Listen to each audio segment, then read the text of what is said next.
So guys आज मैं आपको बताने वाला हूँ ग्रो ऐप की मदद से आप म्यूचुअल फंड के अंदर कैसे इन्वेस्ट कर सकते हो। यहाँ पे एसआईपी कैसे की जाती है, वन टाइम के लिए पैसा कैसे लगाया जाता है एंड आपको कौन से म्यूचुअल फंड के अंदर इन्वेस्ट करना चाहिए, सबसे ज्यादा कौन से म्यूचुअल फंड के अंदर रिटर्न मिलता है, ये भी आज मैं आपको बताऊंगा। इसी के साथ आपकी काफी सारे और भी डाउट थे, जैसे म्यूचुअल फंड के अंदर है ना एक्सपेंस रेशियो क्या होता है, वो भी बताने वाला हूँ। इसी के साथ पूरी डिटेल से बताऊंगा, इसलिए वीडियो को बिना स्किप किए कंप्लीट देखना है। तो चलिए शुरू करते हैं। तो देखो, सबसे पहले आपको जो ग्रो ऐप है इसको ओपन कर लेना है। इसका जो इंटरफेस है कुछ ऐसा देखने को मिलता है। अब देखो, सबसे पहले आपको क्या करना है, नीचे देखो आपको यहाँ पे म्यूचुअल फंड का एक अलग से ऑप्शन देखने को मिलता है, इस पे आपको क्लिक कर देना है। जैसे ही आप इस पे क्लिक करोगे उसके बाद देखो म्यूचुअल फंड इस तरीके से ओपन हो जाएगा आपका। इसके बाद देखो ऊपर ही ऊपर आपको यहाँ पे मोस्ट पॉपुलर फंड देखने को मिल जाएंगे। इसके अंदर जैसे प्राग पारिक का यहाँ पे फ्लेक्सी कैप फंड है।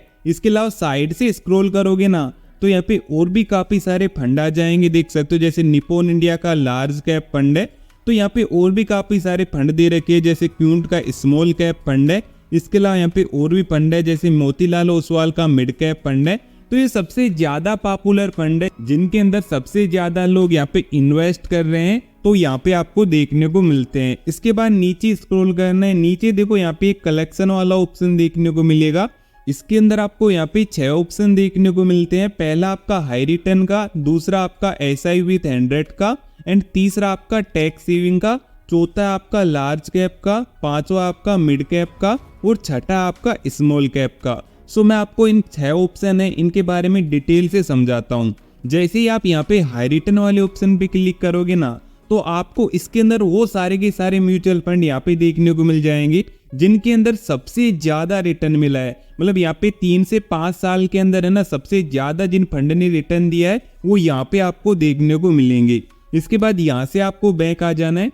इसके बाद आपको SI विथ 100 वाला ऑप्शन है, इस पे क्लिक करना है। जैसे ही आप इस पे क्लिक करोगे तो इसके अंदर आपको वो सारे के सारे फंड देखने को मिलेंगे जिनके अंदर मात्र आप 100 रुपए से SIP स्टार्ट कर सकते हो। तो यहाँ पे काफी सारे फंड है, इनको भी आप चेकआउट कर लीजिएगा। इसके बाद यहाँ से आपको बैक चलना है। इसके बाद आपको टैक्स सेविंग वाला ऑप्शन है, इस पे क्लिक करना है। जैसे ही आप इस पे क्लिक करोगे उसके बाद यहाँ पे वो सारे के सारे फंड आ जाएंगे जिनके अंदर आप इन्वेस्ट करके ना अपना टैक्स बचा सकते हैं। सो अगर आप टैक्स बचाना चाहते हैं तो इन सभी फंड के अंदर यहाँ पे इन्वेस्ट कर सकते हैं। इसके बाद यहाँ से आपको बैक आ जाना है। बैक आओगे उसके बाद देखो यहाँ पे आपको ना 3 ऑप्शन देखने को मिलेंगे नीचे। अब यहाँ पे मैं आपको इन तीनों के बारे में देखो समझा देता हूँ, यहाँ पे भी समझा दूंगा और फिर से भी मुझे समझाना पड़ेगा। तो तीनों को मतलब मैं आपको समझाता हूँ। यहाँ पे mid cap and small cap और लार्ज कैप, तो यहाँ पे एक तरीके से म्यूचुअल फंड की आप कैटेगरी भी मान सकते हो। तो यहाँ पे मैं आपको समझाता हूँ। जैसे मान लो आप लार्ज कैप वाला ऑप्शन है, इस पे क्लिक करोगे ना तो इसके अंदर वो सारे के सारे फंड आपको देखने को मिलेंगे जो कि लार्ज कैप की बड़ी कंपनीज है ना यहाँ पे उनके अंदर इन्वेस्ट करते हैं। तो अगर आप म्यूचुअल फंड के थ्रू लार्ज कैप की जो कंपनीज है उनके अंदर इन्वेस्ट करना चाहते हैं तो इन सभी म्यूचुअल फंड के अंदर आप इन्वेस्ट कर सकते हैं। ये सारे के सारे वो म्यूचुअल फंड है जो कि लार्ज कैप की कंपनीज के अंदर अपना पैसा लगाते हैं। इसके बाद यहाँ से आपको बैंक चलना है एंड इसके बाद आपको यहाँ पे मिड कैप वाले ऑप्शन पे क्लिक करना है। जैसे आप इस पे क्लिक करोगे तो भाई इसके अंदर आपको वो सारे के सारे फंड देखने को मिलेंगे जो कि मिड कैप की कंपनीज है ना उनके अंदर अपना पैसा लगाते हैं। तो म्यूचुअल फंड के थ्रू आप है ना मिड कैप की जो कंपनीज है उनके अंदर अपना पैसा लगाना चाहते हैं तो इन सभी फंड के अंदर आप इन्वेस्ट कर सकते हैं। इसके बाद यहाँ से आपको बैंक चलना है एंड इसके बाद देखो आपको यहाँ पे स्मॉल कैप वाला ऑप्शन है, इस पे क्लिक करना है। जैसे ही आप इस पे क्लिक करोगे तो यहाँ पे ना आपको वो सारे के सारे फंड देखने को मिलेंगे जो कि स्मॉल कैप की कंपनीज के अंदर अपना पैसा लगाते हैं। तो यहाँ पे आप इन फंड के अंदर भी इन्वेस्ट कर सकते हैं, यहाँ पे इनका रिटर्न भी आप चेक कर सकते हैं। इसके बाद यहाँ से आपको बैंक आ जाना है। अब यहाँ पे ज्यादा चीजें है नहीं, आपको और नीचे स्क्रॉल करना है। नीचे आपको NFO का ऑप्शन मिलता है। इसके बाद आपको और नीचे स्क्रॉल करना है। यहाँ पे ना आपको व्यू ऑल पे क्लिक करना है। जैसे ही आप इस पे क्लिक करोगे तो जितने भी फंड है यहाँ पे सारे के सारे देखने को मिल जाएंगे। तो यहाँ पे मैं आपको समझाता हूँ। अब यहाँ पे मैं आपको एक एक करके समझाता हूँ। जैसे आपकी 3 कैटेगरी के फंड होते हैं, एक तो स्मॉल कैप, एक मिड कैप और एक लार्ज कैप। अब यहाँ पे मैं आपको समझाता हूँ तीनों के बारे में।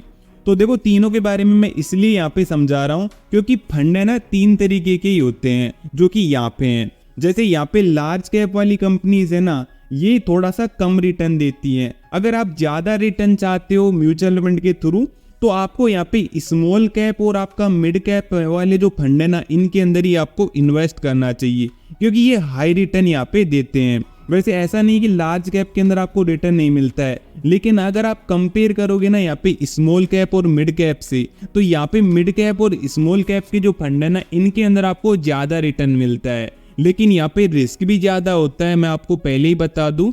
तो इनके अंदर आपको इन्वेस्ट करना है। तो अब यहाँ पे आपको ढूंढने कैसे हैं, ढूंढना काफ़ी आसान है। यहाँ पे सभी के आगे लिखा हुआ था, जैसे निप्पॉन इंडिया का स्मॉल कैप फंड है, क्यूंट का स्मॉल कैप फंड है, उसके अलावा मोतीलाल ओसवाल का मिड कैप फंड है, इस तरीके से लिखा हुआ होता है। तो आपको कौन से फंड के अंदर इन्वेस्ट करना चाहिए? तो देखो मेरे हिसाब से तो न यहाँ पे जो आपका निप्पॉन इंडिया का स्मॉल कैप फंड है ना, इसे काफ़ी अच्छा फंड माना जाता है। इसके अलावा यहाँ पे क्यूंट का भी अच्छा माना जाता है। तो यहाँ पे काफ़ी सारे फंड है, ऐसे तो सारे ही फंड काफ़ी अच्छे होते हैं क्योंकि ये काफ़ी अच्छी कंपनीज के अंदर आपका पैसा इन्वेस्ट करते हैं।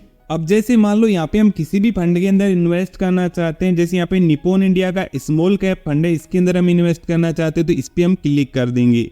जैसे ही हम इस पे क्लिक करेंगे कुछ ऐसा पेज ओपन होगा। अब देखो सबसे पहले आपको यहाँ पे ग्राफ देखने को मिल जाएगा, इसको आप चेक कर सकते हो कि कितने साल के अंदर इसने कितना रिटर्न दिया है। इसके बाद आपको नीचे स्क्रॉल करना है, नीचे यहाँ पे आप कैलकुलेटर वाले ऑप्शन पे क्लिक करके कैलकुलेट कर सकते हो कि आपको कितने दिनों में कितना रिटर्न मिलेगा। जैसे यहाँ पे हम इस पे क्लिक करते हैं, इसके बाद यहाँ पे जैसे मान लो हम पर मंथ की SIP करते हैं 5000 की, मैंने इसको 5000 पे सेट कर दिया है एंड यहाँ पे मंथली SIP सेलेक्ट कर रखा है और यहाँ पे मैं इसको 5 ईयर पे सेलेक्ट कर देता हूँ, 5 पे कर देता हूँ। इसके बाद हमारा जो रिटर्न है उसको हम कैलकुलेट कर लेते हैं। तो देखो हमारी टोटल इन्वेस्ट वैल्यू कितनी हो जाएगी, लगभग 3 लाख रुपए की, और जो हमारा टोटल वैल्यू निकल के आएगा लगभग 7,55,320 रुपए निकल के आएगा। तो आप यहाँ पे कैलकुलेट कर सकते हैं कि आपको कितने दिनों के अंदर कितना यहाँ पे रिटर्न मिलेगा। वन टाइम को भी आप चेक कर सकते हैं इसी तरीके से।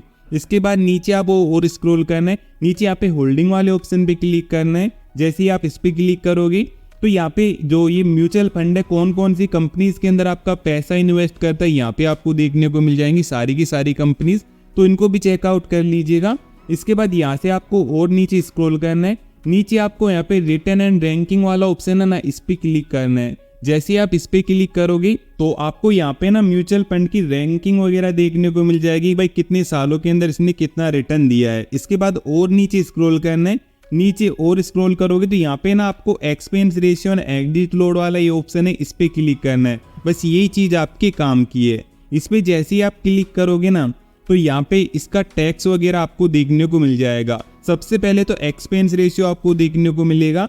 तो यहाँ पे मैं बता दूं कि ये वाला जो म्यूचुअल फंड है इसका एक्सपेंस रेशियो 0.16% ऐसा माना जाता है। जिस फंड का 1% से कम होता है ना यहाँ पे एक्सपेंस रेशियो, तो उस फंड को अच्छा माना जाता है। इसके बाद यहाँ पे और भी टैक्स संबंधित और भी काफ़ी सारी चीज़ें देखने को मिल जाएंगी कि भाई यहाँ पे आपका गेन पे कितना टैक्स लगेगा, सब कुछ यहाँ पे आप चेकआउट कर लीजिएगा। इसके बाद और नीचे स्क्रॉल करना है। जैसे आप नीचे स्क्रॉल करोगे तो ज़्यादा चीज़ें हैं नहीं, इससे मिलते जुलते फंड आएंगे। उसके बाद नीचे ना आपको यहाँ पे एक तो SIP का ऑप्शन देखने को मिलेगा, एक आपको वन टाइम का देखने को मिलेगा।